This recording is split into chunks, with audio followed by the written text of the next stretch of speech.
Entering the Mayo experience. That Mayo experience. That Mayo experience. That Mayo experience. Experience. Welcome to another edition of the Dog or Pass podcast. It's International Fight Week, UFC 239, Jones versus Santos in Las Vegas, Nevada. I've been down to this horse and pony show many, many times. It seems like it's slowing down a little bit, Cody Saftic.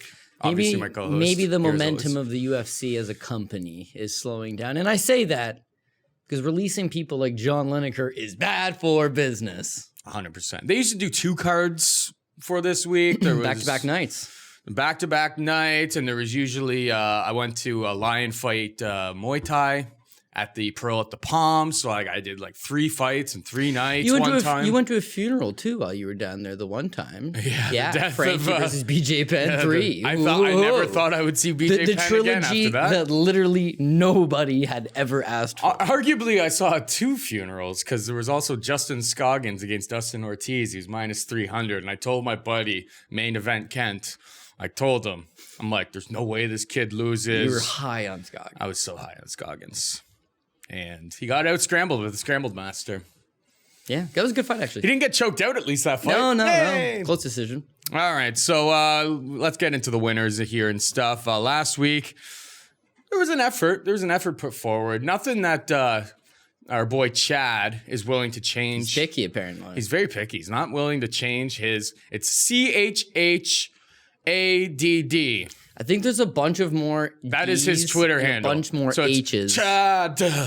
Say it again. Chad. That was the best one.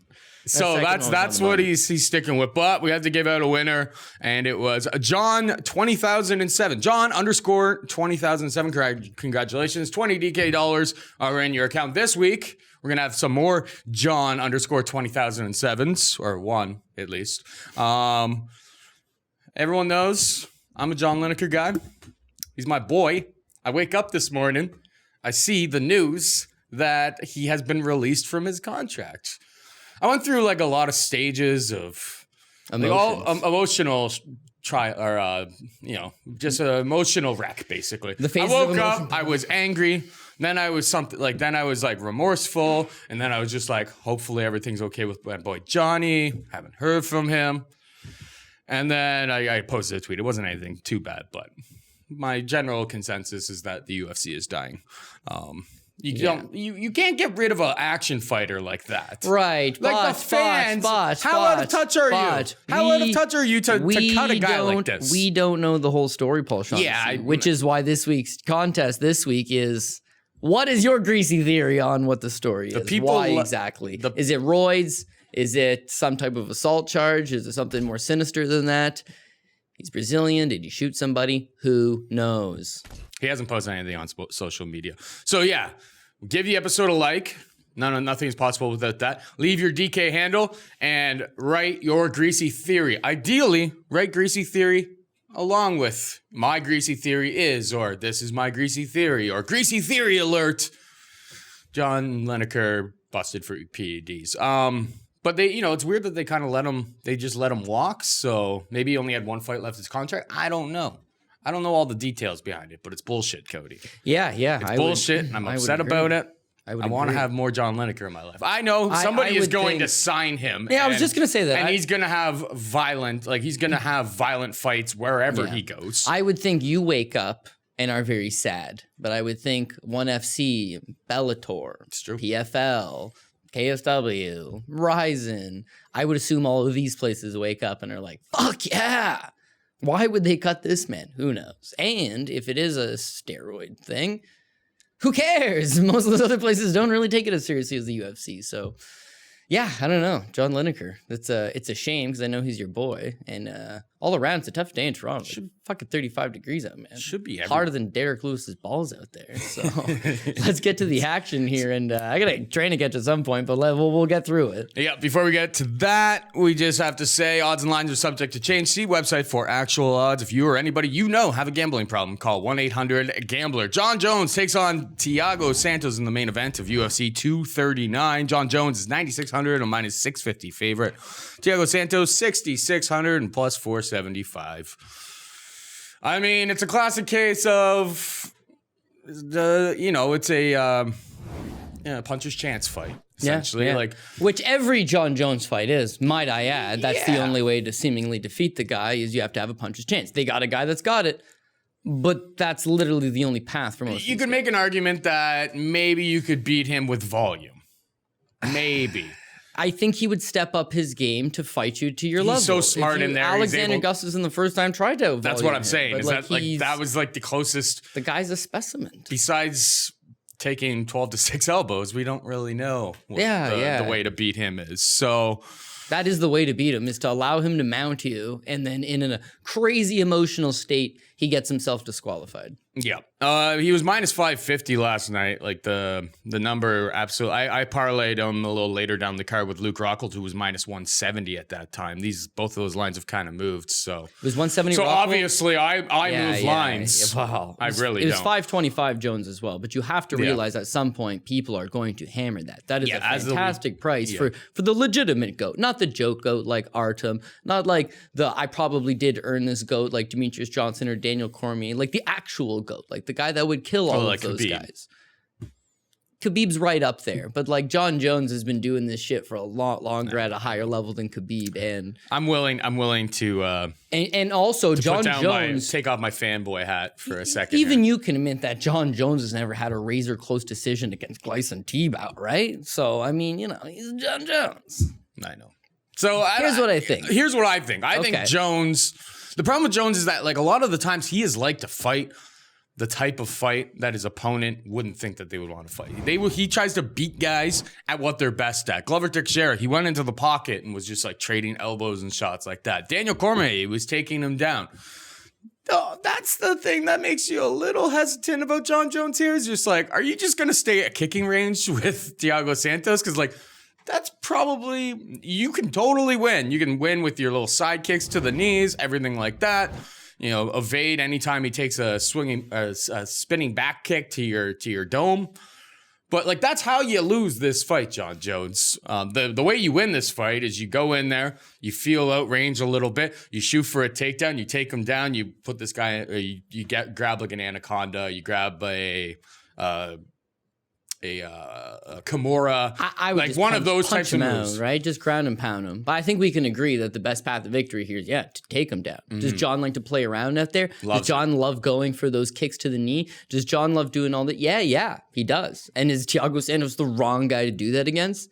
Yeah, he is. We've also seen John get cracked and never once has even seemingly gotten wobbled. No. Like there's not even a... Like it would have to be the perfect spinning back kick, like he doesn't see it coming and like right to the temple. And this is the sport for that shit to happen. So I'm not completely writing off Thiago Santos, but he's just another long line of challengers that don't really have that much of a shot. He's got two things going for him. He's got the power punching ability, but there's no challengers in this division, which is why he's getting the shot. The guy was fighting at 185 and getting knocked the fuck out by Dave Branch, and then he goes on a fun little winning streak at 205. And there's nobody else for him to fight. He gets out-grappled in certain spots against Kevin Holland. Think about that. And doesn't finish Kevin Holland, by the way. He's got a suspicious gas tank, whereas John Jones seemingly this days wants to go 25. He's not even trying to finish you early. It's just he's playing with his food, and playing with your food gets you knocked the fuck out. I don't know that this is the spot. But John Jones is probably one of the more villainous characters in MMA. And as such, people hate him. And as such, people want to see him get knocked out.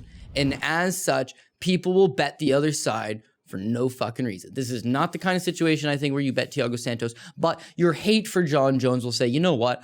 I'll put 5, I'll put 10 on Santos by knockout and hope that John Jones, and if he doesn't, whatever. But if you're a fan favorite, people will bet you. And if you're someone like Colby Covington, you should be betting on Colby Covington. If anything, he's probably burnt people for a lot of money. Yeah. Because they hate him, and they fade him in spots where it's like, why are you fading him? He's got all the tools to win this particular matchup. This is the same thing. John Jones is a little bit bigger. He's a little bit faster. He's got the wrestling edge. He's got the cardio edge. The one thing he does not have is the sheer power. But that being said, with Thiago Santos, he likes to get in there and he likes to brawl. But he gets in there and he's trying to brawl it up, and he gets like effortlessly, it's UFC 200. There's a beautiful golden mat. He gets effortlessly tripped to the ground by Gegard Mousasi, who then folds him up with light ground and pound. That's like, oh fuck, I didn't really see that coming. I thought Mousasi's gonna win, but not like that. Then the Dave Branch fight, it's the same thing. It's like he's weak on the ground, and if you hit him with a nice clean punch, you'll put him out. Now, when he goes out there against Jimmy Manoa and he's slanging him, and he goes out there against Jan Blachowicz. By the way, he didn't start the Blachowicz fight very well. He just got the win. He's slanging them and he catches you. Yeah, it's a great spectacular finish. It's something you can put on your highlight reel. But Jon Jones has got high ring IQ, and he's fighting to win. He's not fighting there to go entertain the masses. He's fighting to win, and that's what gets you the victory more times than not. No doubt about it, Thiago Santos is a fan favorite. No doubt about it, people are excited to see Thiago Santos in any fight. This is an uphill battle for him. Jon Jones, minus 650. Listen, it was 525. Inside the distance, I believe he's like minus 250, and like after what happened against Lionheart last time out, I know that I don't think Thiago Santos has does not have a 5-round gas tank, and I think he knows, I think he's going to come out in this fight and it's going to be swanging. Like, he's coming out to shock the world. Like, I don't think he's going to sit back there and try to You would think play so. that But game. with Jon Jones, he's become unpredictable in whether he's going to go out there for the finish or not. He doesn't mind laying back. Against Gustafsson the second time around, he gets the finish. But again, he gets the finish more so the fact that Gustafsson's just not himself anymore. He's been off a long time as well because of the injuries. Fine. It's not the Anthony Smith fight that makes me worried of like, oh, dude, he more or less just went through the motions against a journeyman opponent that had no business challenging for the world title against him. He just goes through the motion. It's not that. It's the OSP fight a few fights back where he more than just goes through the fucking against another motions. opponent that we didn't think could go 5 rounds. Against another opponent that nobody saw. Everybody and their mother was on Jones inside the distance because it was like, how is OSP going to survive 5? And Jones is taking him down. And he's just getting back up. It's strange. The Anthony Smith fight, he takes him down and he has no ground and pound effort. Those slick little elbows, it's like, oh, dude, he's got good elbows. Doesn't throw them very often. His range game, it's based on kick, touch. He doesn't have one punch power. He's a volume guy. No doubt about it, he's the greatest, but he's not fucking Mike Tyson. You know what I mean? He's more of a guy that's going to lay back and pick you away. So yeah, I just think Jon Jones becomes a parlay piece. You just try to stay away from that. Try to stay away from the props. Try to stay away from the props. Now, looking at it, 525, which was the best price you could have got him on it. Should have hammered it. 550, where it sat for a little bit, get it on it. 650, like it's starting to get in the range where who gives a shit? It's just a high price. But it is Jon Jones. I'd play him all the way up to 750, 800. So if you want to get on him, now's the time. Otherwise, it is not worth it. He's nothing other than a parlay piece. It's the 9,600 on DraftKings. Here's a guy I'm very confident should get the win, and should get the win potentially in style. But because it's so unpredictable with if he's going to put up a straightforward effort. It's going to be really, really highly owned too. When you look at like the top of the board, here, you've got Edmund Shabazian, you've got Marlon Vera. Like, those are the two people who are closest to him in pricing. Who would you rather have? Jon Jones. Exactly. So people are all going to steam up to Jon Jones. Fading him could be like, if he gets a 3rd-round finish or something, he plays with his food a little bit, gets a 3rd-round finish, scores like 90 points or something like that. Fair. That is like, possible. that's the type of performance that's a Jon Jones bust. You need him scoring over 100, and he doesn't always score over 100. No. If Thiago Santos goes out with the game plan of, I am going to bum rush this guy and go balls to the walls for 5, and if I don't knock him out in 5, I am going to tip over and fall. Yeah. Jones is going to get the 2nd-round finish. Play Jones. It's when you kind of play how the fight's going to play out in your head. There's many ways it could play out. All ways seemingly point towards Jon Jones getting the victory, but not all of them point towards $9,600 being a great tag on it. Plus, if he is super owned and he goes out there and wins, but doesn't score a high amount of points, you're going to be able to avoid that, get somebody else, save some money elsewhere, and hopefully defeat those lineups. Amanda Nunes takes on Holly Holm in the co-main event. It is the women's bantamweight title on the line. Amanda Nunes, obviously the champ with the bantamweight and the featherweight championships of the world right now.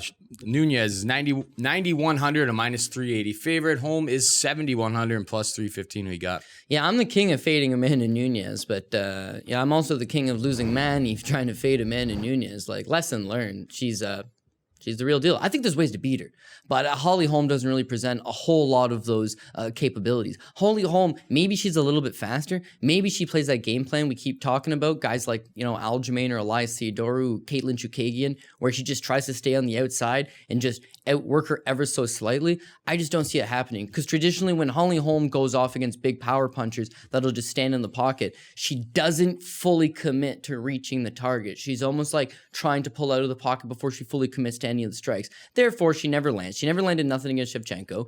I didn't think, even though two judges gave her a couple rounds against Cyborg, I thought it was an abysmal effort. And the Jermaine Durandamy fight is another classic example of a power puncher could be flat-footed and just stand there. She won't commit to her strikes. People think she won that fight. People clearly scored some rounds against Cyborg.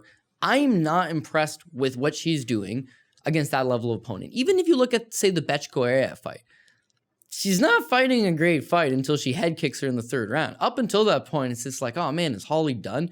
We know that she's been at the top of the mountain. She's been there for a long time. But her biggest wins, namely this Ronda Rousey fight. I ended up hitting her at You like live minus 170 after round 2. After round 2. And then she knocked her out like seconds later. It was the fastest money I'd ever made. But yeah, just to put it in perspective of how she's reasonably close it was at that point in time. Yeah. Now, her last time out against Megan Anderson, people are saying, oh, maybe they're having the same talks. Jesus, Holly Holm a little over the hill. Oh, man, Megan Anderson's big and tall, and she's physically very strong. Holly Holm's just a boxer, a little bit of a kickboxer. How is she going to deal in a pure striking battle against Megan Anderson? Jesus, girl can grapple as well. And maybe that's part of the game plan here. Only Amanda Nunes is 5 times the grappler that Megan Anderson is. So good luck getting those takedowns on her. And good luck holding her down, even if you are able to get her down. Now, maybe cardio's an issue. We all know that Nunes has got like septum issues. She can't really breathe out their nose all that great. She just put on a whole ton of weight. She had to cut all of that weight to get back down to 135. She dusts Cyborg really fast. It's like maybe cardio's an issue. But the time I tried to fade her on the basis of her cardio was going to let her out, which was the second Shevchenko fight, she won the fucking 5th round, which is what sealed her the decision victory. Even though I still thought she lost, that's what sealed her the decision victory. She came back on. So she's a champ. You know, she is the women's GOAT. She's probably the best one to do it. And even though somebody's going to dethrone her at some point, and maybe she gets lazy at some point, maybe being at the top of the mountain eventually gets to you. I don't know. She is aging as well. It's just I think Holly Holm has faced opponents similar to this, and it's been the same result time in, time out. So 9,100, because she's the big favorite, she's the champ. I totally get it. She's got that big power. But knocking out Holly Holm's quite a task. I get it. And if Holly Holm doesn't engage her, it won't be a high scoring affair. So I don't know that I would play Nunes on the 9,100. I agree 100% with that. Is that Holm's style? She's going to be on her bike, backpedaling, trying to counter. She's good at that. And her style is designed for this. I just think Nunes is going to be a little bit too much. She's going to land, she's going to connect, and when she connects, it's going to be the bigger, more significant strikes. But yeah, Holm is almost what we like to call around these parts as DraftKings cancer to a degree, is that her style is to back up against a pressure fighter and pick off shots and then just try to just squeak out rounds, and that just kind of kills both people's totals. So, you know, maybe Nunes finds a way to get a takedown here. If she gets it to the ground, she's a black belt after all. Yeah, I just don't know if she can find the submission. I think Holm's been pretty well trained and well versed in that respect. I also feel like she knows she has cardio issues, so she's not going to force takedowns and tire herself. Because that's how she tires herself more, is by grappling. That's exactly it. So I think she'll just stand her ground, and she does a little bit of advancing. Holly Holm's backpedaling. Holly Holm's a great counterpuncher. It would be a good game plan, Holly Holm and her team, to say, hey, if she comes straight forward at us, we're just going to pivot off on angles and try to sharpshoot her. But we were unable to do it against Cyborg. In fact, we tried to grapple a little bit against Cyborg. I don't know. Honestly, I just feel like all signs point to not the right time to try to go against Nunes. I'm not going to put a whole lot on Nunes because at 4-1, I'm never going to be fully sold on her. I see the holes, just no one's been able to exploit them to this point. At the same time, this is her fight to win. Passing the 9,100. I mean, like Shevchenko has had the similar type of style. That's what I mean. To what Holm did, and those are the closest fights. And Jermaine, Cyborg, and Shevchenko. It's like Nunes is in that class. She doesn't fight exactly like any of them particularly, but it's in that class. Holly Holm fights better against people who can't strike whatsoever, like Ronda Rousey. I'm saying Shevchenko and Holm are very similar to each other. Shevchenko and Holm. Yeah. Well, if that's the case, those were dicey close fights. And one girl is way undersized, so I could see it being relatively close.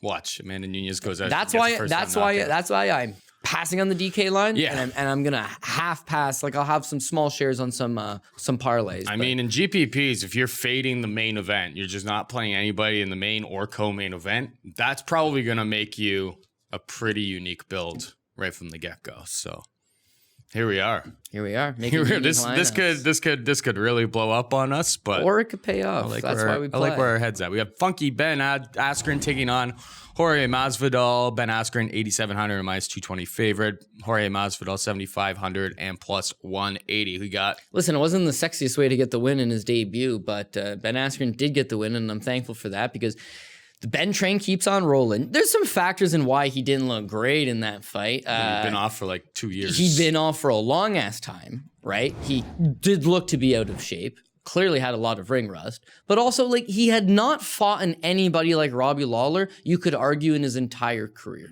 The only guys that he's fought on paper that are around Robbie's level is what? Korshkov and Douglas Lima. Besides that, it's like he's fought a decent amount of putzes and look good. So to be able to go against Robbie, to get slammed on your head, to get up, to eat some sharp shots standing, to keep coming at him. And yeah, people will say early stoppage because of the Bulldog, but it seemed like he was in on Robbie finally. He was having trouble getting a hold of him. He was having trouble getting his underhooks. He was having trouble getting to the hips. Takedown defense. Robbie can wrestle, man, and that's exactly it. He's one of those guys that's got a really solid base, solid foundation, and he makes you pay. Like when you after come in Hendricks won, you just saw his takedown defense went. Yeah, that just became a focal point of Robbie. Good takedown defense, so you got to stand with him. And when you stand with him, good luck. You could beat him, but he could make you pay. And that's what makes him a fascinating fighter. Against Askren, as far as style matchups go, that's the worst style you could have given him. A guy that can sprawl and brawl, who's got massive amounts of power, who's fought in the UFC 20 times, who's been a world champion. Like, Robbie had all the... So Askren not looking great in that fight, I don't care. I feel like he got it under his belt, even though he's starting to get a little bit older. This is his time to make his run, and I do believe that his style aligns with the styles that are victorious at this level. It aligns with the Colby Covingtons, and it aligns with the Ben Askrens, and it aligns with the Tatiana Suarez's, and it aligns with the Gregor Gillespie's. And if you have that big of a wrestling advantage on somebody, you take them down. Now, George Masvidal, in some ways, is kind of like Robbie Lawler. He can wrestle. He's got good takedown defense, and he's a far superior striker to Ben Askren, as was Robbie Lawler. But the issue is that chain wrestling is going to fucking end him. He can stuff the initial takedown. He can stuff the initial 2 takedowns, but the chain wrestling will get him. That's what cost him against Damian Maia. He went 4 for 12, but the 4 takedowns he got him on. Askren, you think he's only going to shoot 12 takedowns? He's going to be on Masvidal, close the distance, don't strike with this guy, peel him to the ground, rinse and repeat.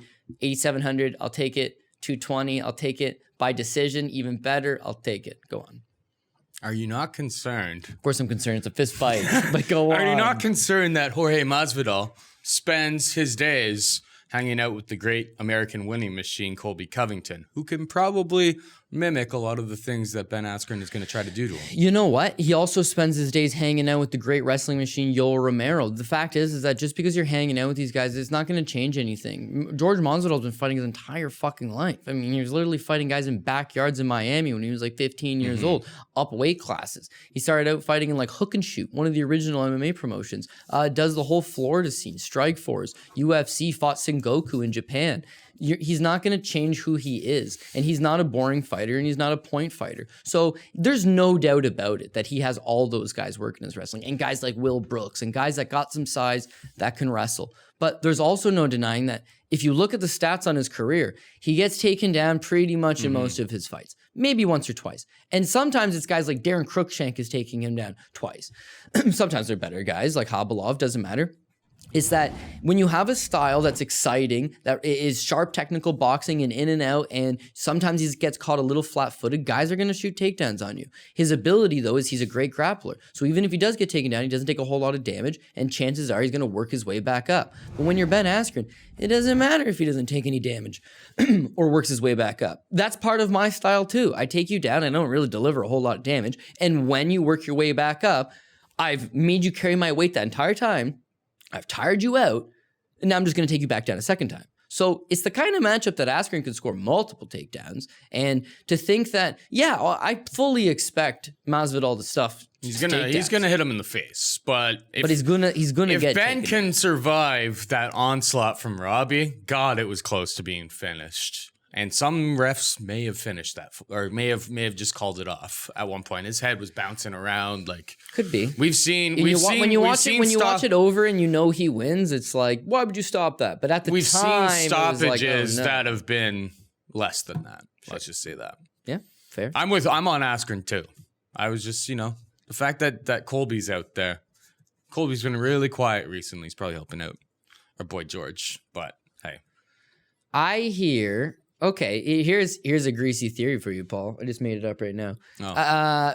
George Masvidal is training with Colby Covington and Yoel Romero, and he has got wicked wrestling getting ready for this fight. Or, greasy theory, Colby Covington's hurt, dude. Like, he's getting up there a little bit in age. The way he fights, his body is just tormented. He already did an interview where he was like, I had to take time off. That's why he canceled that initial title shot against Woodley, was he's like, I need to take off after my last fight. He had like shoulder surgery. Yeah, and he says my body's shutting down from the weight cuts. My body's shutting down and I had to get shoulder surgery. Okay, now he comes back. Woodley loses the title to Usman. Usman takes the shot instead of Covington. And now they say, okay, Covington, Usman. Covington again, nowhere to be found. Now he's got to fight Book, sure, but he's banged up. He hasn't put the full camp in with him. And Yoel Romero, motherfucker, just won $22 million, Paul. You think he's in the gym grinding every day? No mas. I got Askren. People hate Askren. That's how I feel like it's getting a good price. People love Askren. Dude, people hate Askren. Dude, MMA hipsters love. I forget who was mentioning that. Like Askren's fans are MMA hipsters. You got your hat on backwards. I mean, maybe. Look at the perfect picture for an Askren fan. I like winning, Paul. Do you know how many guys? Or it looks like that's a Make America Great Again, and you're a Colby Covington fan. I'm not too sure. I am a Colby Covington fan. It has nothing to do with the Make America. Listen, you got the red hat on. I love guys that go out there and win convincingly. And as much as I'm a fight fan, if I have money, especially good money, and I'm backing them, I don't care if it's the most exciting fight in the world. I want them to fight a good game plan. You know, he used to be the pay-per-view king before Conor shattered that, but it was Georges St. Pierre. Georges St. Pierre, awful fights, but he dominates. There's something to be said about domination. Your boy Khabib, now he seems to be a little more exciting, but what they used to say about him, Paul, super boring. What they say about Covington, super boring. What they say about Ben Askren, super boring. What are they starting to say about John Jones? Guy's kind of boring. Winning is boring, dog. If you want to go out there and slang and bang, you can be Polo Reyes and Little Dong. But where are those guys in their careers? Right, because they're not winners. They're entertainers. These guys are winners. Or John Lineker, you get cut. Oh, and he's a winner and an entertainer. That's why those guys are the diamonds. You don't let go of those guys. And he's not particularly old. He's not getting knocked out. Very weird that he pulls out of his fight with Rob Font with a facial laceration while cutting weight. Yeah. I got a greasy theory for that. But put it in the comment section. Put that in the comment section so you can get some DK dollars. Anyway, to wrap this up, I just think Ben Askren's wrestling is going to be too much for Masvidal. Maybe this is not a pretty fight. Stick on him often, takedowns. I'll play him on DK. I don't mind 220 because it's better price than the first two fights anyways. So whereas I pass on Jones, pass on Nunes, as far as like the DKs, like you were saying, we're going to fade those guys, go away from the high ownership maybe. Which is terrifying, but Ben Askren is one of those guys. It's a good GPP move, to be honest. Guess only time will tell. We got Luke Rockhold taking on Jan Blachowicz. Luke Rockhold, 8,400 minus 230 favorite. Blachowicz, 7,800 and plus 190. Luke Rockhold, obviously former middleweight champion, moving up to 205. This will be his first time at 205. Haven't really seen many pictures of him. It'll be interesting to see him step on the scales and so on and so forth. Obviously, this guy has had some issues with his chin. He's been wobble a lot. Michael Bisping took the title off of him by landing left hook Larry on that thing. And, moving up. Things you didn't see coming. Moving up 20 pounds. The guy is already a super athlete. He started to really not make his attacks a lot less complicated. It was basically, the shovel right hook, straight left, and then that body kick. But If this guy used to in Strikeforce, he had spinning kicks, he has a lot of other tools. Maybe he uses those tools up here and uses his speed advantage because he's going to be a massive speed advantage, I think, over Jan. Jan's not exactly a vicious power puncher. He hasn't knocked out too many guys in his career. I really like this spot for Rockhold. He actually was down at around -170. I parlayed him and Jones. The price is kind of gone right now from where it was last night. It was actually our boy Pogi Rob told me about it. I'm like, I don't want to make any bets until I talk to Cody. But then I was like, these prices may be gone. They're moving fast. They're moving real fast. I like Rockhold. I think he has, like, if we knew that his chin was going to be solved, which we don't, he'd be like -500 here. I think we're talking of a different breed of athletic ability with Luke Rockhold, a former champion, and a top 10 gatekeeper in Jan Blachowicz at 205 pounds. Give me Rockhold all day. Yeah, MMA is a cruel bitch because you could have it all. And if you can't take a punch, then, you know, what do you realistically have? Here's a hot take I would assume most people are not going to agree with. I would assume maybe nobody agrees with, but I'm truly sold on this. I think pound for pound, notwithstanding ability to take a punch, Luke Rockhold, skill-wise, is the most skilled fighter I've ever seen. What can this guy not do? He's a fantastic striker. He really is. He's a fucking awesome grappler. In his wrestling, he doesn't get taken down very often. His offensive wrestling's slick. When the fight hits the ground, if he's on top of you, oh my God, good luck. And this isn't... Rest in peace, Chris Weidman. Yeah, and that's what I'm saying. Like, this is destroying high-level guys. His long, lanky frame is the perfect mold for a fighter. I truly do believe that. He's got it all.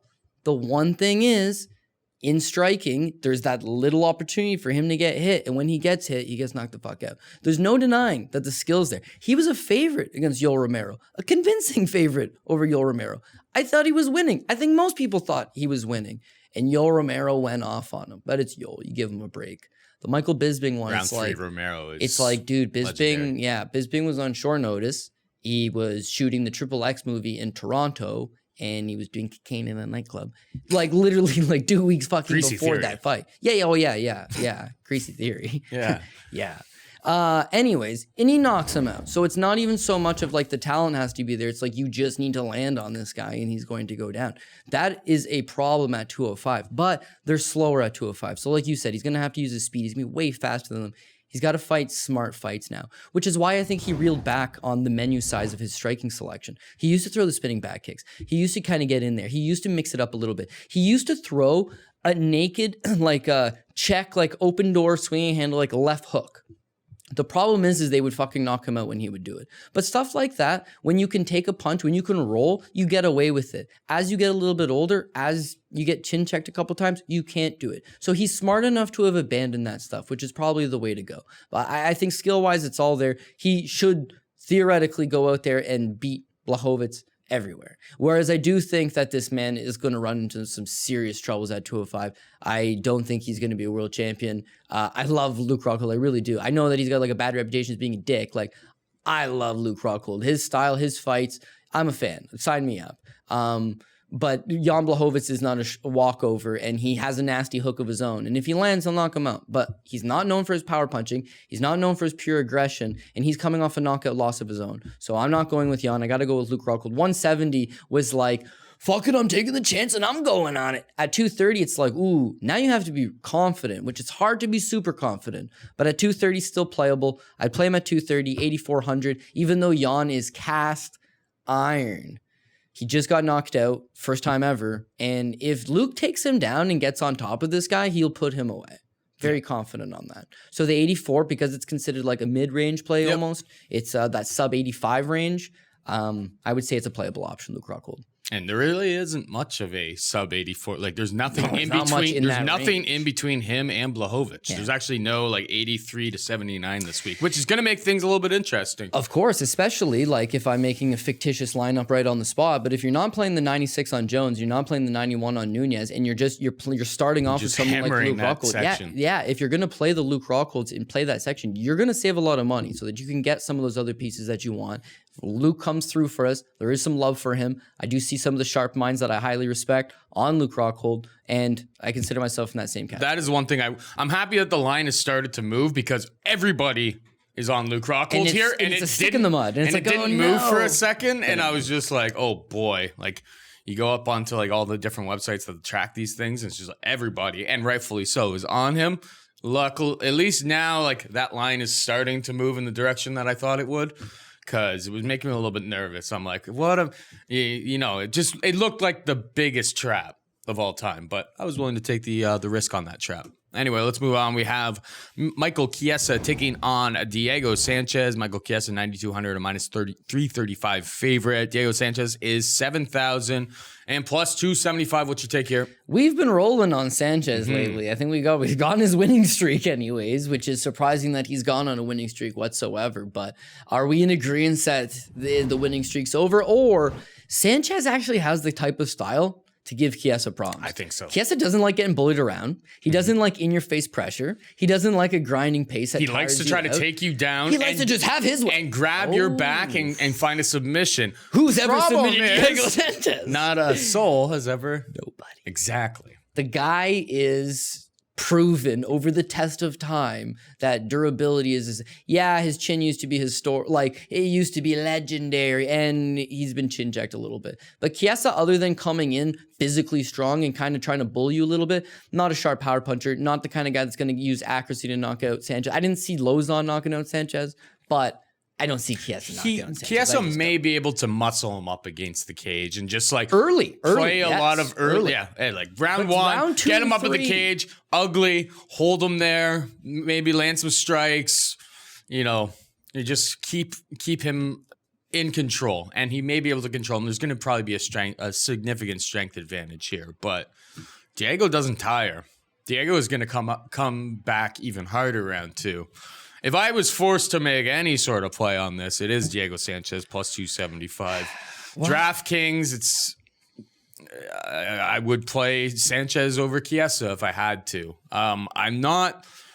It's not like a Vince Pichel last week where I was just like, I'm making the play. I'm not as sold on it, but that's where I would lean if I had to make a play on this one. This is where I'm struggling, is that with Sanchez's last 2 fights, it's like, man, he easily has the style to defeat these guys. Like Mickey Gall, Mickey Gall? And who's the guy before him? Craig White?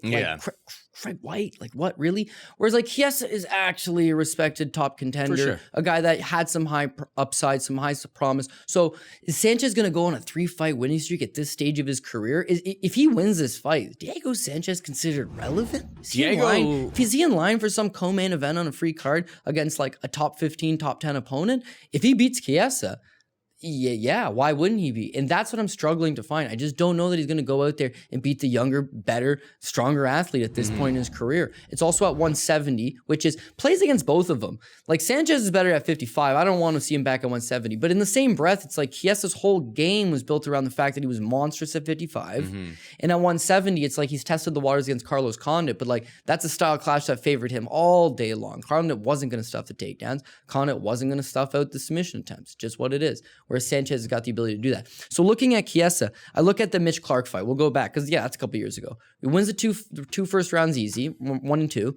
Third round, man, he tires. He doesn't look good. The Jim Miller fight, he got bullied around a little bit in the first round against Jim Miller. Held up against Jim Miller. Beneil Dariush, same thing in the first round. Beneil Dariush able to muscle him up a little bit. The difference is both those guys blew up in the second round. Beneil got tired a little bit, ended up getting taken down himself, ended up getting submitted. Jim Miller, veteran guy, not known for getting tired, but it was a hectic first round. Second round, he gets taken down, ends up with Chiesa on his back, and then he's done. The Kevin Lee fight, whatever, I didn't think he tapped. They should have let that one go. But the Anthony Pettis fight, here's another style clash that favors Chiesa, but he gets tired. When he gets tired, it goes to shit for him. That's the thing that makes me nervous here, is that when you're facing Diego Sanchez, he's probably going to take you into 2 and 3. He's probably going to push a pace on you. Even though I think Chiesa's probably the better fighter at this stage in their careers anyways. And even though I would like to bet Chiesa, not at that price. Yeah. It's just not the type of price that you go against a guy like Diego he's a proven commodity, so to speak. So this is why the show's named Dog or Pass. This is a situation where you dog or pass. If you don't like Diego, then just walk away. If you do like Diego, that's a hell of a price. Take a little stab at her. We got Arnold Allen taking on Gilbert Melendez. Arnold Allen is 9,000 minus 365 favorite. Melendez 7,200 plus 305. Melendez 4-fight losing streak. Hasn't fought in like almost 2 years now. I actually thought he had already retired. I just don't remember. I didn't see the Gilbert Melendez has retired thing. I just assumed that I was never going to see him ever again. Here he is, kind of a weird spot, coming in against a young British prospect in Arnold Allen. It's really tough to trust Gilbert Melendez at this stage in his career. 145, I'm not so sure about either. It's just like he went down there and he looked like dog shit against Jeremy Stevens. Like, I don't know, man. Maybe he's wearing himself down. Maybe he thinks, all these other guys in the UFC are just getting too big. It's the only way I can compete. But it's just like, well, you're not competing. You're not really competing all that well at this weight class either. So I don't know. I have no feel for what Gilbert Melendez is up to. I know he's been doing a lot of broadcasting and stuff. I haven't heard much about what he's been doing at the gym or what type of things he's been doing, whether he's been making improvements. I would imagine it's the same old Gilbert Melendez, and the game is changing right now. This one really does scream a pass to me, but I'm picking Arnold Allen.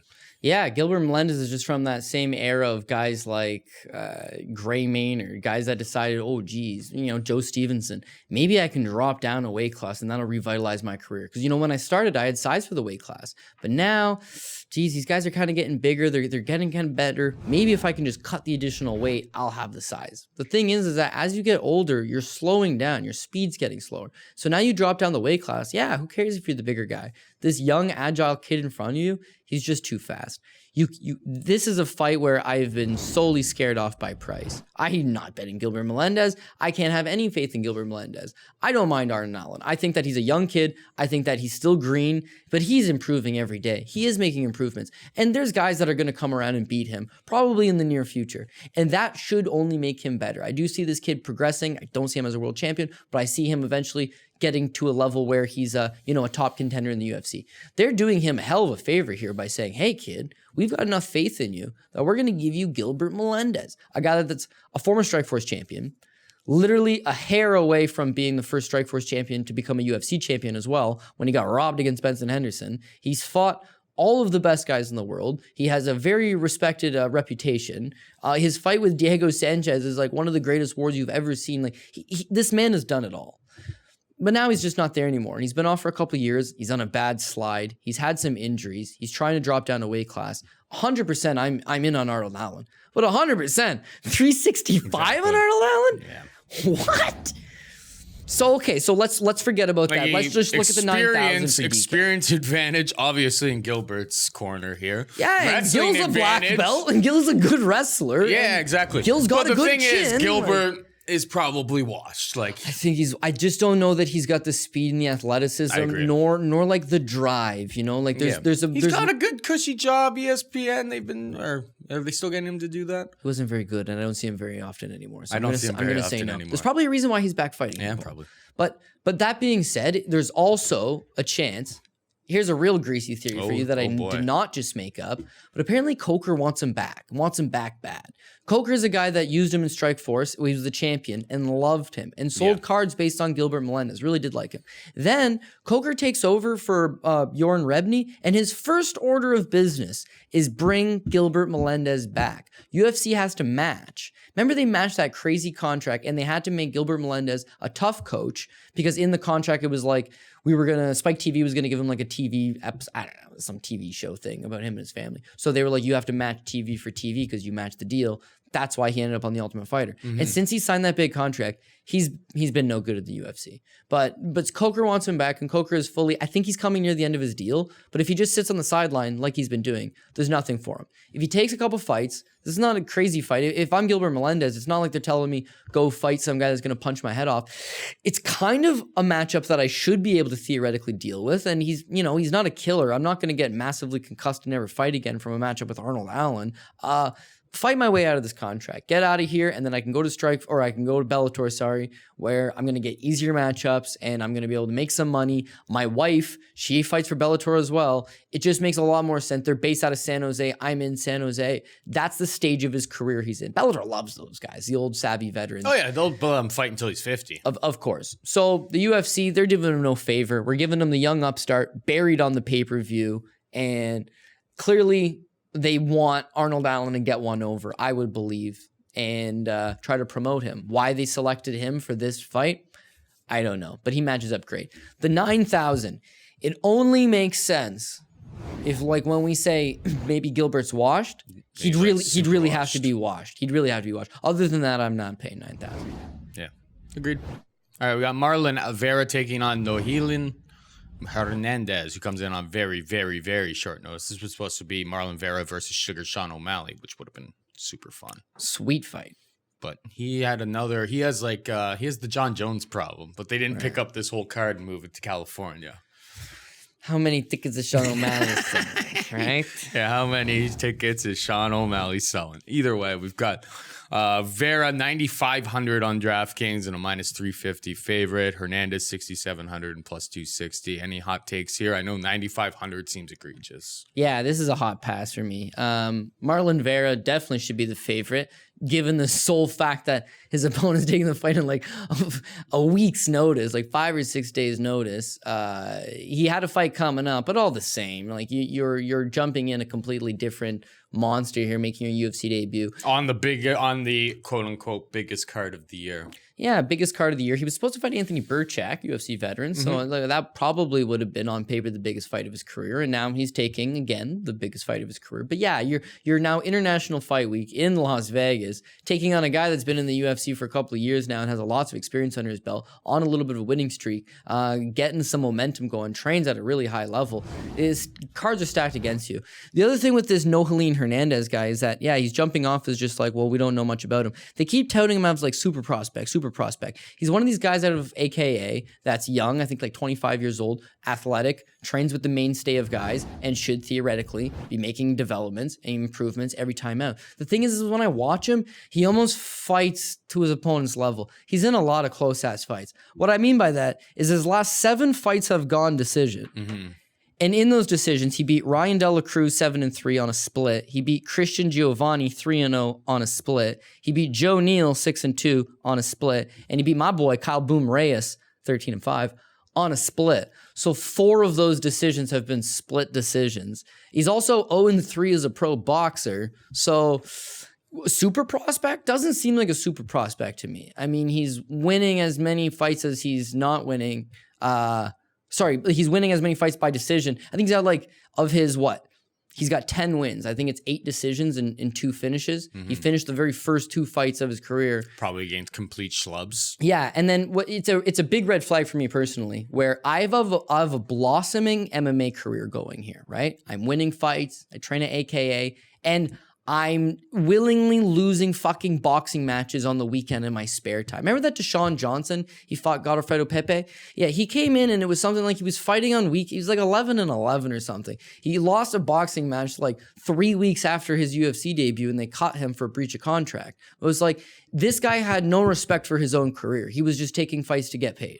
Nohilin Hernandez, the fact that he's 0-3 as a boxer, boxing's clearly not his path here. It would be MMA. He's 10-2. He should be close to a UFC contract. But why would a guy that's on a 4-fight winning streak willingly go and job out in some boxing match? I don't like that. The only thing here is that Marlon Vera, when you watch his fights, sometimes he fights to his opponent's level too. Yeah, like the Brad Pickett fight. Brad Pickett was done. Like his career was over. And like it took until round 3 to like actually, land that kick and put him away. It was just like it took until round 3. This seems like all the cards were stacked in your favor, and you let Brad Pickett hang around for a long time. Yes, and then the John Lineker fight, it's Lineker. But the Douglas Andrade fight, Douglas Andrade is kind of a one-dimensional striker, stood in front of him, outpointed him. The Wuji Burin fight, he finished him in the second. Didn't look good. I don't know, didn't look great in the early portion of that fight. And it's Wuji Burin in China. Yeah. His next fight, Guido Canetti. Then he sparks Frankie Saenz, which is an okay victory. Yeah. But Saenz is like 38 and kind of slowing down. Yeah, and it was a fight that had been booked and then fell off and then booked again. And so Chito Vera, it's a 3-fight winning streak. He's been looking good. He's been getting finishes. That's why he pops off the page at 9,500. Is you punch it through a simulator, and well, he's a 3.5 to 1 favorite against opponent taking the fight on a week's notice, and he's finished his last 3 fights in less than 2 rounds. So why would he not be a big favorite? It's that he kind of has a lot of similarities to this guy, and I do think it'll work out looking kind of like a sparring match that goes 3 rounds, is a somewhat close of a decision. Even though Vera should get that somewhat close to decision, why would you pay $350 on a fight you think could be a close decision? And Hernandez, by evidence of his last 7 fights going to decision, 4 of which were splits, is in close decisions. So this is a hard pass on my end. I want nothing to do with this fight. No, nor do I. We have Claudia Gadelha taking on Ronda Markos, 8,800 Gadelha, minus 225 favorite. Markos is 7,400 and plus 185. Isn't Markos just like a poor man's Claudia Gadelha? Like, no. I think You she's disagree? like, yeah, she's like the women's Darren Elkins. Like when you don't expect her to win, she'll just roll you over. But if you're athletic and you fight a good game plan, you should beat her. Like stylistically, should be Gadelha all day. Yeah, but what is that? Stylistically, when has Gadelha ever come through? Like her potential doesn't match what her performances end up being. That's the sad truth about Claudia Gadelha. It's true. It's all there. But mentally, she doesn't pull it together. Her Are you cardio. picking Markos here? You know what? This is a card where I've hard passed on a lot, but what I want to say is this is a Chalk City card. Everybody can agree it's Chalk City card. Oh, for sure. These lines are out for so many weeks and stuff that it's just everything got steamed. So what I'm going to do for you is I'm going to say, who are the potential apple pie shitters? Chiesa, Claudia Gadelha, and Marlon Vera. I have more faith in Vera than I do the other two, but Claudia falls in a similar category in that should she have not beaten Nina Ansaroff? And in the first round, she takes Ansaroff down like nothing. I mean, when And we in the saw second round, she tires. when we saw and when she tires, her game. when we goes saw to Ansaroff fucking go up shit. against Suarez afterwards, the takedown defense Okay, fair. when we got I'll later counter into the that. fight was super on point. Yep. So maybe we're just underestimating Nina Ansaroff more than anything. Okay, so this is the counter to that, is that Claudia Gadelha is supposed to be one of the best in the world. It starts with the fight with Andrade. She has a great first round. And the second and third round, it just, woof, does it ever go off the rails. But Andrade is a great champion, so we're going to give her a pass there. The Carla Esparza fight, she wins a split. She robbed Carla Esparza in his striking match. She has a great first round, Paul, but in the second and the third round, she can't get takedowns. When she can't get takedowns, she's forced to strike. She's a one-and-done striker. She loads up on her punches. She's a straw weight with gas tank issues. Yeah, and Markos is kind of the opposite. Markos' striking is herky-jerky, but she'll come at you, and she'll jab, jab, jab, right hand, and clinch with you, and push you up against the cage, and wear on you, and shoot a takedown, and not get the takedown, and then brawl with you a little bit. Single collar tie, uppercuts, very effective against Claudia Gadelha. And again, this is one of the things that Ronda Markos is like a staple of her game. So I would love to say Claudia has shored up those issues, but the issues keep popping up. They popped up against Andrade, they popped up against Esparza, they popped up against Nina Ansaroff. The other wins, the Courtney Casey fight, awful. The second Joanna Jędrzejczyk fight, she started off good, but then completely fell apart. And the one victory that is nice for her is she choked out Karolina Kowalkiewicz in the first round, but she always looks good in the first round. Name me a first round that Claudia Gadelha has not looked good.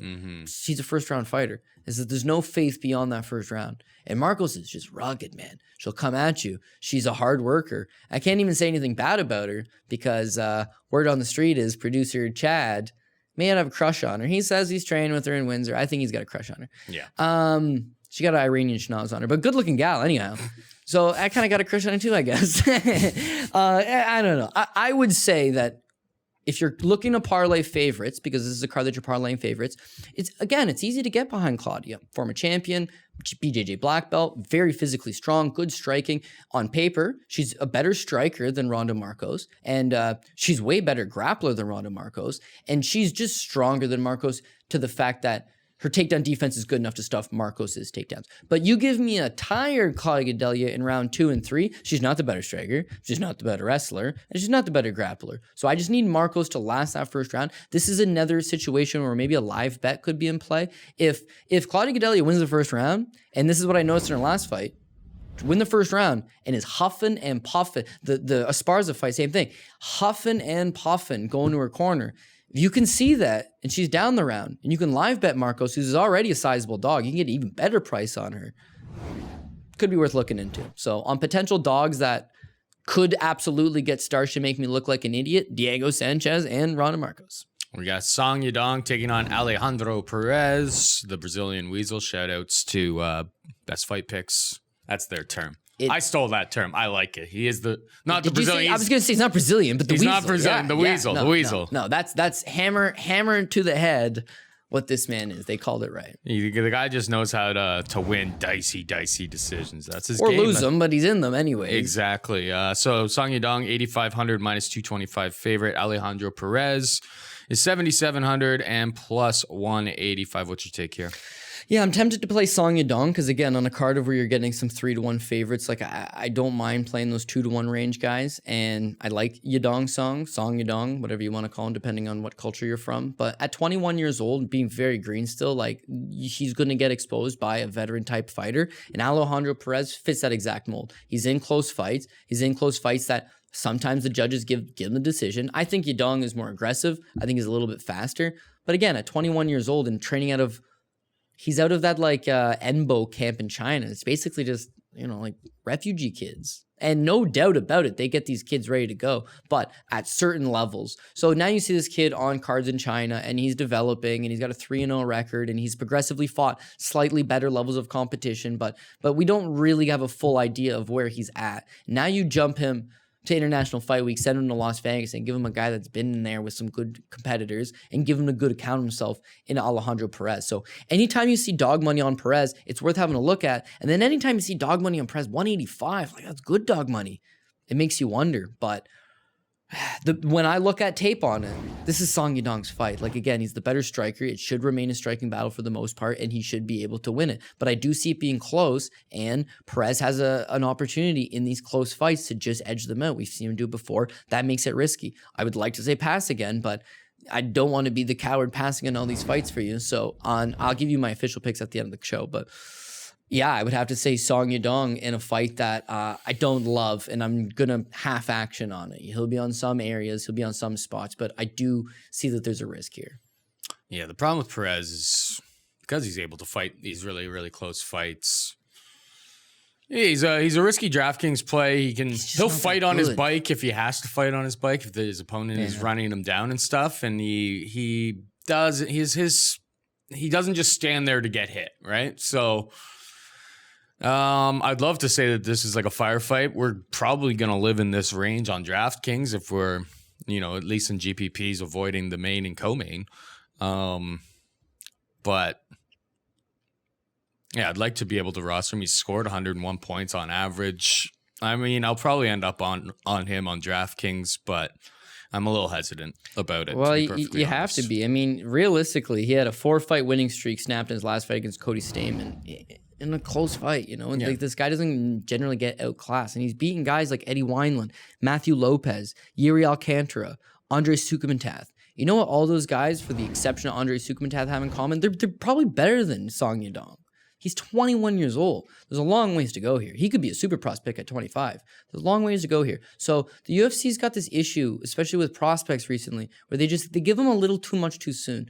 Perez is not a sexy matchup. It's hard to beat the guy. Your stock's not even going to go up a whole lot if you do beat the guy. And he's not even going to give you a showcase type of fight. So all red flags, all risks. And yes, maybe Perez is another potential guy that's going to come and screw up your parlay if you go against him.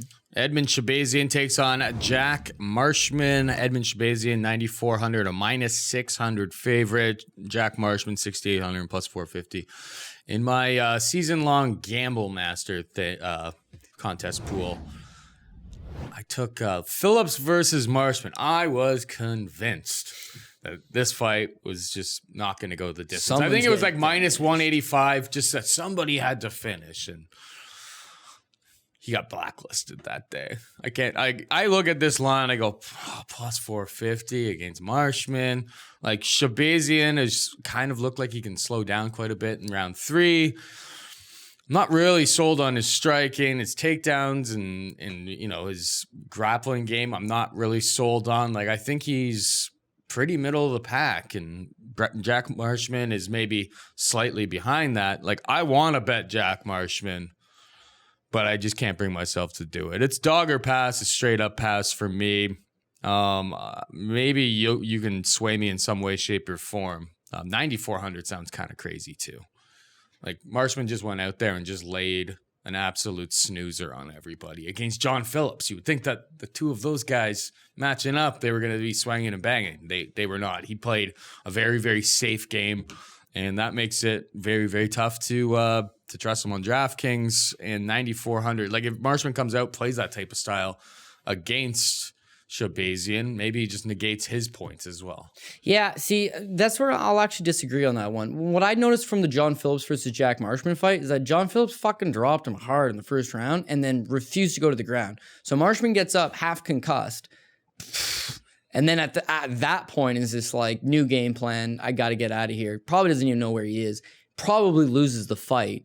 And they give him a decision anyways. Highly debated one online. People didn't seemingly agree with it. But it was just a bad fight altogether. When I see Edmund Shabazian, and again, I know I just talked shit about 21-year-old Song Yadong. We have another 21-year-old here in Edmund Shabazian, but he's 9-0 with 8 first-round finishes. He looks the part. The one time he didn't get the finish against Darren Stewart, hell, Darren Stewart ain't that bad apparently. And he showed a different element of his game. I mean, first of all, he had never been out of the first round. He had barely been out of the first couple of minutes into the fight. He gets a contract on Dana White's Contender Series with like a 48-second sparking. His last fight's the same thing. He goes out there and he dusts people off very quickly. He's got power. He's also learning and progressing. But that wrinkle of his game plan against Darren Stewart is, I don't want to strike with this guy and I'm starting to get tired. I'm just going to revert to wrestling.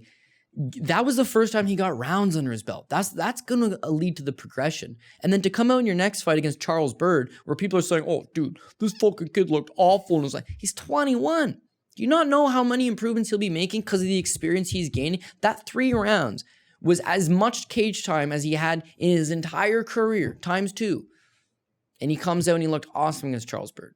And I expect him to come out here and look a little bit better and a little bit better and a little bit better. The difference is the UFC gives Song Yadong a tough journeyman gatekeeper like Alejandro Perez that's going to pose problems. Whereas they do not do that with Edmund Shabazian. They give him fucking Jack Marshman, who should not be in the UFC, let's be honest, and will likely get cut at the conclusion of this fight. If he tries to stand with Shabazian, I think Shabazian catches him with something. If he tries to wrestle with Shabazian, Shabazian gets on top, maybe ground and pounds and maybe submits him. I'm not paying the 96 on Jones. I'm not paying the 91 on Nunes. I'll be one of the guys that takes Shabazian for 94 because I have the money left over on the roll. And 600 I don't like. He opened at 500. I hit that a little bit. We got Ishmael Naurdiev taking on Chance Rencountre. Naurdiev is 9,300 minus 500 favorite. Rencountre 6,900 plus 400. I mean, this is a massive step down in competition for Ishmael, who went out there and styled on my boy Michel Prazeres, costing me all the DK monies. Yeah, I think that one hurt week, and good amount of people. And good for him. A star is born. That now they're giving him a tall, lanky, herky-jerky striking opponent. Like, this kid should style, I would think. How many times have you seen a guy go from a 3-1 underdog in his debut to a 5-1 favorite in his sophomore outing? Like, I mean, there was that good of a performance against a really, really tough opponent that is super underrated, like 19-3 or something. I don't know. I don't have Prazeres' record offhand, but it's like Prazeres was on a massive winning streak, and the kind of guys you don't match young striking prospects against. And he knew exactly what to do. I just don't see what Rencountre can really do here. Maybe like his game, maybe to like try to maintain range and stuff. Like if this guy can't maintain range at all. He's so tall. In theory, he no should, ability to maintain. I mean, range. like that's the only way I could even fathom him winning. Yeah. Like if Prazeres is struggling, gotta get the take. Yeah, but if you're 6'3", how are you going to get underneath this kid? This kid just shook off Prazeres, who takes down basically everybody, and is a little pit bull at 5'3". Like, how do you get down that low? Like, the Rencountre's got nothing for this kid. Yeah, see, I agree. I've never been a huge Chance Rencountre thing. I remember his 2-fight trilogy. Not trilogy, that's 3 fights. His 2-fight little series, I guess, against Justin Patterson and Bellator. I'm not a huge Chance Rencountre fan. Or I'm just not high up on him. Anyways, he comes to the UFC, Bilal Muhammad, took the fight at short notice, lasted, showed a little bit of heart. But it's like, he's so tall. Why can he not maintain range? He's got no jab. He's got no ability to stay on the outside and lure his opponents. He just kind of allows them to step in, brawls with them a little bit. It's that second fight, his last fight in the UFC against Stewart. He's taking on an undefeated guy out of a decent camp who comes in with LFA experience and is supposed to be credible. Chance is going to lose. He goes out there. He gets under him. He gets the takedown. He rides him up against the cage a little bit. Eventually is able to takes the back, chokes this guy out. There's no doubt Ismail Naurdiev looks like he should be a super prospect. Known as the Austrian Wonder Boy, his striking seems to be on a different level. It's not only just that. This is not a kid that just stayed in Austria and is attempting to figure out the other skills of MMA. He's full-time in South Florida now, trains with a fantastic group of guys with Henry Hooft. He's making all the improvements. And then when you see him in his last fight, it's like, oh man, he's working on his takedown defense. And now that he can keep fights standing, he's going to make guys pay. His ACB fight against Ismael de Jesus, that was the one I was pointing to in his last fight as that's going to be a problem. When he takes on big, strong, bulking guys that are able to take him down, he's going to struggle. But he made a lot of improvements from there to his UFC debut. And now he's taking a guy that doesn't even fit the category of big, hulking, bruising, jiu-jitsu black belt who's going to plow you to the ground. So yeah, I think it's Ismail all day. 9,300, I could see him getting the finish here. 500, yeah, I mean, he's supposed to be a big favorite. But when you're young, you've got one fight in the UFC. You're super unproven. I just think Rencounter's a bum at this. I'm on Shabazian against Marshman because I really don't think Marshman's any good. Chance Rencounter, he's a little bit better than not very good, but he's also, he should not be at this level. So again, if you can pay up for the 9,300 on the Austrian Wonder Boy, dude, he's got a pretty slick finishing ratio. Like, this guy puts guys away. And in Chance's situation, if he can't take him down, what's it going to be? A striking battle. A striking battle from a tall, lanky guy who gets hit a lot and stands straight up and got stung by Bilal Muhammad multiple times. Or this kid who's, made to just... Also, he's got nasty body kicks. And when you got that tall, lanky frame and you don't play the range game very well, you just allow yourself to get... you're open for strikes. So I got to go Naurdiev, but I know I sound like a broken record. I don't like the price, man. You got to get on these openers, or you got to get on these on Monday. Because by Wednesday... It's only Wednesday. We're midweek. These lines were They're going to get worse. They were already steamed, though. Like, even before this is a special card where it's like these lines have been out for like a month and a half. Which is why if you're the type of person that's got extra bankroll, always the smartest thing is hit the cards a couple weeks in advance. If they put the odd out, hit it.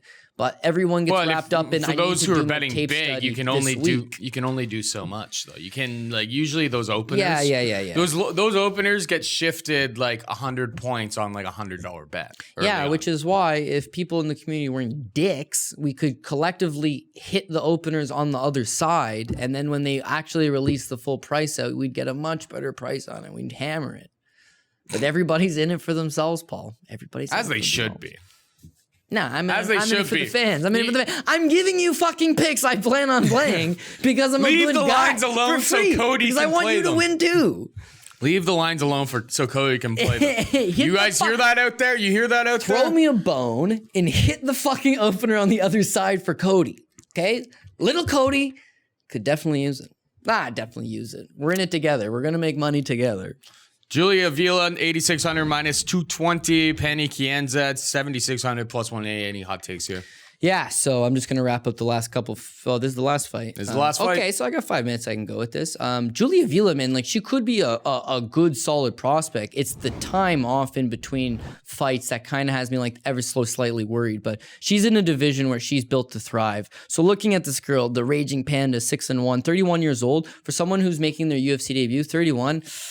It's a little long in the tooth. She's out of this Oklahoma martial arts, and looking at Oklahoma martial arts, like nobody in the gym. One thing though, any gym in Oklahoma is going to have wrestlers in it. You're going to have damn fine wrestlers. Filled with wrestlers. This girl, Paul, can just go forever. Now, she wins her MMA debut against Marion Renault. Very interesting to know. She beats Renault in her debut, and then she fights 2 amateur fights right after. I don't know why, but she steamrolls those 2 amateur fights. Comes back to MMA. She beats Nico Montano, who ended up being a UFC champion. I don't know why, but ended up being a UFC champion. She beats Montano in her 3rd fight, and then makes her Invicta debut at 4-0. And what happens is like 56 seconds into the 1st round, she blocks a kick, and her finger like dislocates. So they just call it Finger off. injury is her only loss on her record. Yeah. She fights less than 3 months after that. They must have just popped it back in place, and she smashes Ashleen Dean in 208. Then she comes back to Invicta and has a sick performance against Alexa Connors, front kicks this girl, and it's pace. She's a mad dog. She's in your face all the time, just throwing. So I see she wrote a D1 scholarship out of Notre Dame for track and field, and it just all makes sense. Here's a real athlete, maybe not a great combat sports star, but a good athlete. And when you see her, she's rugged, out of a tough camp out of Oklahoma, and has pace for days, and just grinds on people. I depict her in her initial with her initial opponent, Penny Kianzad, coming in now in short notice. Kianzad billed as a wrestler, and when you look at any of her Instagram stuff, Swedish wrestler. Denmark. Yeah, I knew she was from. Yeah, spending all over time in Denmark and wrestling a lot in Denmark. I don't know where the level's at. Is it like her and Nicholas Dalby at a gym together? That's it? Yeah, but taking photos of each other? When he's at Rumble, she's at Suave. I know. Different gyms. It's crazy. Yeah, you're not even at the big Denmark gym, dog. Sorry. I know. My Danish MMA local gym knowledge subpar.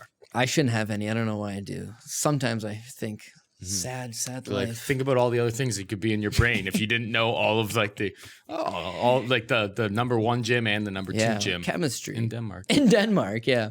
So with Kianzad, again, it looks like she's working on her wrestling a lot, but when you watch any of her performances, the wrestling doesn't seem to be there. She's more than comfortable trying to grapple with you, but she ends up with her back against the cage more times than not. She had a bad little 3-fight losing streak in Invicta where, she loses to Tanya Evinger. No big deal. Bigger, stronger girl. The fight with Sarah Kaufman. No big deal. Bigger, stronger girl. It's the one with Raquel Paloui where it's like, you can't be getting muscled out by who's a strong girl and getting choked out in the first round. It shouldn't be happening, but it does. She's running into issues with aggressive girls that'll stay in her face, that can go for a long time, good cardio, all those things. And that's exactly what Julia Avila presents. So outside of the fact that Avila's been off for 8 months, hasn't been, 31 years old, been fighting for a little bit now, she's not exactly the most experienced person for where her age is at, but she's got the style. So unless she gets really gun shy because it's her UFC debut, and unless the bright lights really get to her,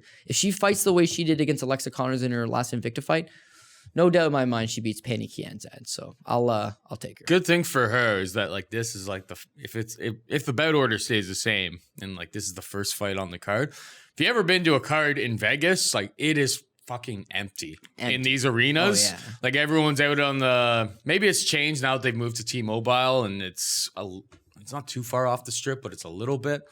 Like, I don't know if there's like a casino right outside. Like when it was at the MGM Grand, the Grand Garden Arena and all of that, it's like everybody's at the slots until like the TV prelims at least. And then like for pay-per-views, like people didn't really even show up until like the main event. Like it was half empty up until the main card actually started.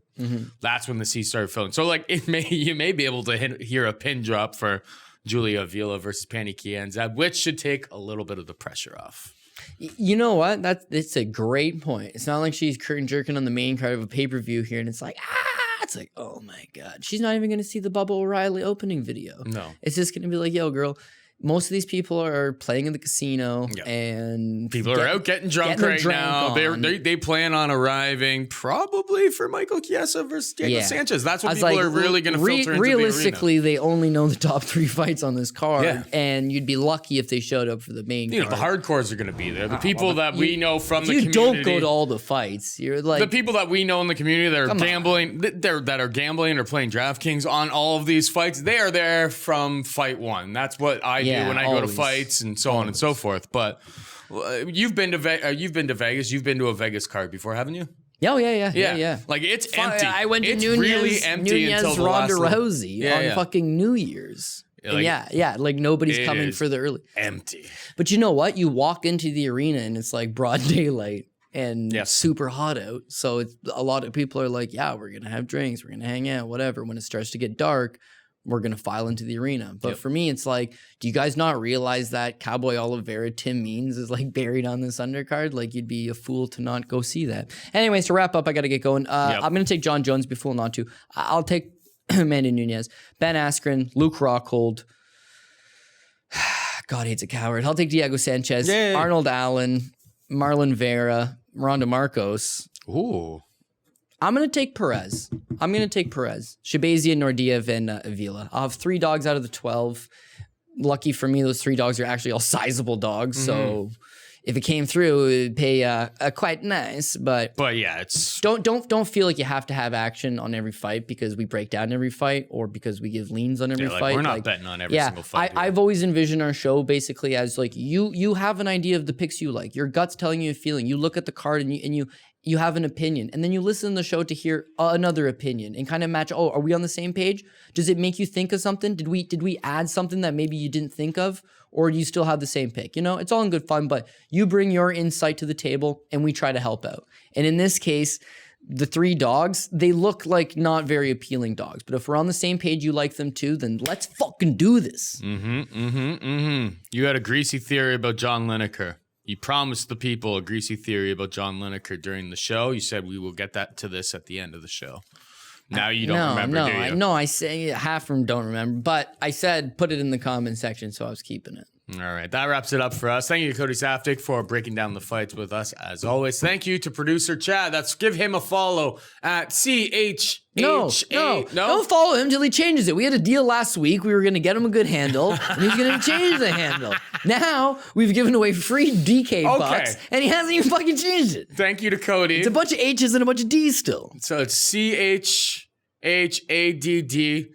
You get on Twitter and you heckle Chad. Okay, heckle Chad. Tell him to and then change, follow him if and then he follow him if he changes He's a good it, guy. or He's a if good he guy. just give him a follow or just heckle him.